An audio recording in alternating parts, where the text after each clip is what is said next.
If you're thinking about selling your home, chances are you've already jumped online and checked out websites like Realtor.com, Redfin, Zillow, and probably several other websites to kind of get an idea of what it says your house is worth. And you're probably wondering, is that actually what it's worth? Sometimes you see the number and it's a lot lower than what you thought it would be or what you think it is. Sometimes it's a lot higher and you get hopeful thinking you're going to get a whole lot more money. So today I want to cover basically how we go about assessing what a home is actually worth, what its market value could be, the importance of strategically pricing your home, and then really the biggest mistakes that we frequently see homeowners make when they go to sell their house before they actually even put it on the market.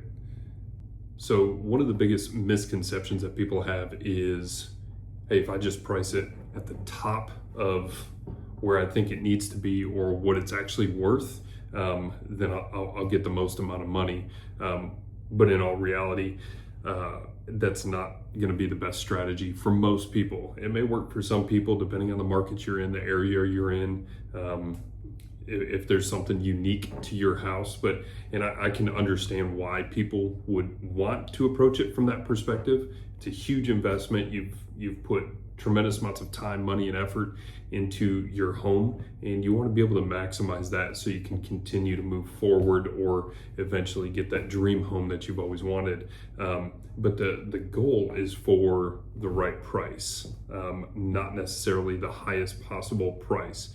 As far as the market, a home is really only worth what a willing buyer is willing to pay a willing seller, especially in today's market where things are a little bit different. So at the end of the day, buyers determine what that value is, not sellers, not websites like Zillow and Realtor.com, and not real estate agents. Our job is really to help interpret the market, and really position your home where the most likely buyers are going to respond. So the pricing is extremely important. We put tremendous amount of intention and strategy behind the numbers that we come to the table with. So it's very important to touch on those and make sure that there's a deep understanding of why we have a certain number, why we don't have a certain number, and what looks realistic for your home. And not just here's a number, but here's a number and here's why. So I think one of the biggest misunderstandings is where that number actually comes from. When we price a home, we're looking at numerous different pieces of information, not just one number, not just one house that's down the road, or hey, your neighbor sold theirs last month and it's the same house. There's a lot of different factors that come into play when we look at kind of pricing a house. We're looking at recent sold homes. We're looking at active listings. We're looking at pending listings, the condition of your home, any updates that you've made, what the inventory levels look like at that time, what the buyer demand is, the location of your home, current market conditions. I mean, there's a lot of information there. So a lot of people always talk about, hey, my neighbor sold their home 2 months ago and this is what they got, and it's the exact same home. A lot can happen within 1 to 2 months in the market. There's a number of different things. And so you may see one set of numbers here, but what buyers are willing to do and what they're actually going to do could potentially be very different. So it's important to have those conversations and understand all of that information right up front. So sold, active, and pending listings, I don't think it's something that homeowners hear very much about, or not nearly as often as they probably should. But sold homes, that one's kind of obvious. It's basically, hey, here's what buyers are actually willing to do. This is what they're willing to pay. That's really the strongest indicator of market value because it's a completed transaction, right? Now, in order to understand in further detail, if that particular home is going to be a realistic comp for looking at your home and the value of your home, we need to have a lot of information on that home. So looking at pictures of the inside of the house, the outside of the house, looking at some of the detailed information of maybe things that they've done. Is how old is the roof? Is it septic? Is it sewer? Have updates been done? There's a lot of different factors that we would want to look at, because you could have the exact same house, but if one was well taken care of and the other one wasn't, that's going to help us kind of sway those numbers one way or the other. Active listings, on the other hand, that's not necessarily market value. They're just competition. We would still look at that and put that into consideration. But at the end of the day, it's competition. And, the way that we would look at those active listings is really, how does your home compare to that home? If I'm a buyer and I see your house and then I see somebody else's house in the same neighborhood and they're priced similar, but one has a lot more value add to it, that's going to influence the buyer's decision. Or if they're the same house, but the prices are very different, that's also going to influence the buyer's decision. So really important to have all the information available there, understand exactly what you're looking at. And then there's the homes that are pending or under contract. That's really going to kind of call out a couple different things. We usually don't know what the sales price is until that transaction has closed, or maybe it doesn't go through and it goes back active. But pending or under contract sales typically will tell us buyer behavior, and it'll give us a little bit more information. So kind of combining all of those will help draw a really great picture for what is realistic, what could feasibly be done pricing wise with your home, where it may sit. But there's a lot of information there that we pull in to kind of gather together. And if several homes that are very similar to yours go under contract, buyers are telling us those homes were priced in a way that motivated them to act. So that information is incredibly valuable when we're kind of developing a pricing strategy. Another thing I get asked a lot about is Zillow, Realtor.com, Homes.com, Redfin. Are they useful? Are they accurate? Are they not accurate? They're absolutely useful. They have their place, their benefit. There are some drawbacks, just like anything else. But every homeowner should definitely look at them, but it's not going to be your final answer. They're excellent tools for looking at neighborhoods, kind of following the market, getting an idea of, hey, there's a new development right down the road from my neighborhood. How is that going to impact my house if I put mine on the market? And just getting a general estimate of what your home could be worth, or at least a decent range. But that's exactly what they are, is just an estimate. They use automated valuation tools that kind of analyze public records that are available. Previous sales, you can kind of look at that. It's typically got tax information. Sometimes the tax information is not correct.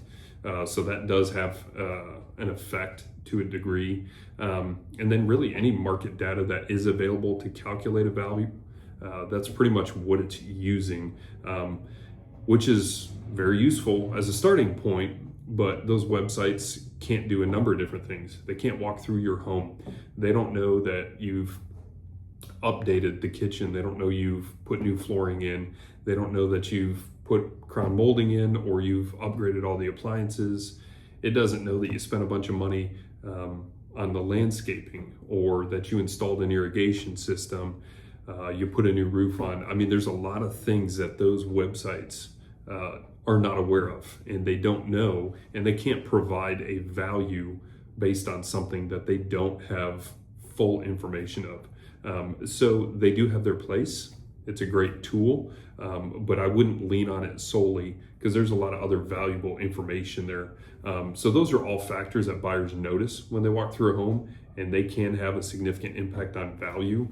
So I always encourage people, use Zillow and Realtor as a starting point, but not as a final answer. And you definitely don't want to draw your conclusion if you're thinking about selling your house that, hey, Zillow said my house is worth this, Realtor.com said my house is worth that, so I think I want to list at this price.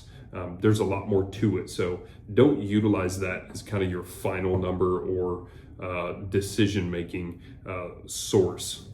All right, so the strategy that we utilize to price a home is actually called price bracketing.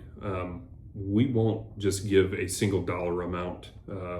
We won't tell you, hey, you should list at 400,000. We'll kind of give you a range of numbers. Maybe it's 350 to 400. 400, you're on the high side, and if we list at 400, here's what's likely to happen based on all of the information that I've shown you. If you list at 350, here's what's likely to happen, and we cover all of that. But the reason that we do that is for a number of different reasons. A lot of it is going to do with what the market is telling us, what buyers' actions and behavior is telling us. Some of it has to do with how appraisers will look at your home.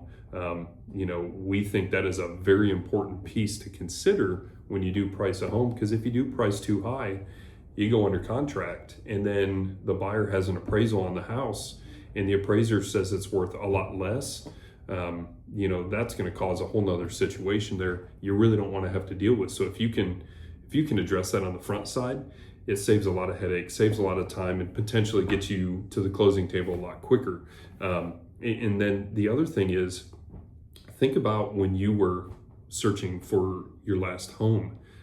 If you were searching for homes 400,000 and under, and you felt pricing your home at 405 was ideal because, hey, I want to get as much as I possibly can. I think we can get 405 for it. Well, the problem is anybody that put a search in to any of these real estate websites and said, hey, I want to see everything from 400,000 and under, that $5,000 difference just took your home out of contention. So now they're never going to see your home because they're not searching at 405,000, they're searching at 400 and under. So not only pricing based on the market and what the buyers are doing and what they're telling us, what the data is telling us, but it's also the pricing is very important from a search concept. The way that people search, you want to be considering that. You want to be thinking about that. So it's not just a number you want to throw out there and feel good about. There's a lot of strategy behind that. So it's not just about choosing a number. It's about understanding how buyers are shopping for homes and making sure your home is positioned in a way to be seen by the right buyers. So overpricing your home can actually create a chain reaction most sellers do not expect. So when your home first comes on the market, that's actually when it receives the most attention. As soon as you go to market, buyers have been waiting, or buyers who have been looking and shopping around and not finding what they're seeing, they've been waiting for a home like yours, and that's when they get notified. Real estate agents schedule showings. There's excitement around new listings. All of that is really great. But if you price too high from day one, many buyers may not decide to schedule a showing at all because they don't believe the home offers the value that they're looking for. You want to keep in mind, if home buyers have been shopping and looking at homes for weeks or months, they're getting a really good idea of what their money's going to get them. And so the more that they look at homes, the more they can kind of see where the value is, and they can start to assess a little bit better if a home seems like it's priced too high, or it's a really great deal, or it's priced just right. You want to be as competitive with the other homes that the buyers are looking at. So pricing is extremely important in that sense. So overpricing can definitely have a negative impact. Pricing too high, you're going to have fewer showings, which obviously lead to fewer offers, right? So if you're not getting the offers, it's usually because you have fewer showings, and you have fewer showings because you're priced too high. As the weeks go by, buyers start asking themselves, why hasn't this home sold? And then they start to wonder, is something wrong with it? And usually there's nothing wrong with the house. A lot of times the problem is just as simple as it's not priced right. So, if you're sitting there on the market, you're not getting showings, you're not getting offers, and you're wondering what's going on, there's a reverse effect on the other side of the table where buyers think there's a problem with the house. And even if you do start to lower it, and that's kind of another thing in and of itself, you start to lower the price, you're not going to be able to get those people back, or the likelihood is extremely slim, because now the whole market thinks something's wrong with your house. It looks great in pictures. It's been sitting on the market for X amount of days or months. Why hasn't it sold? And it kind of scares people away. So even at that point, they still don't.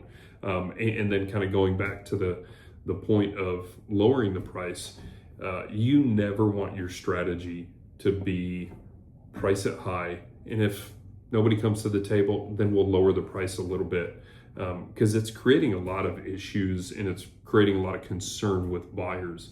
So the last thing you want to do is be dropping the price, because the longer that you sit on the market, you can lower the price all you want, but every time you lower the price and the longer that you're on the market, you start losing more and more leverage to negotiate.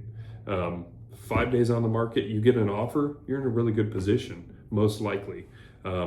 You're on the market for 60, 70, 80, 90, 100 days.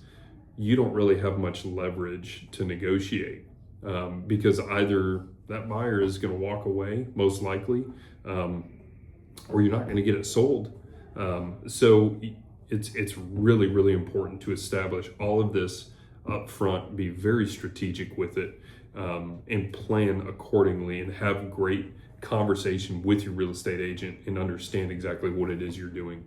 If there's one thing I want you to remember from today's video is this: pricing your home isn't about finding the highest number.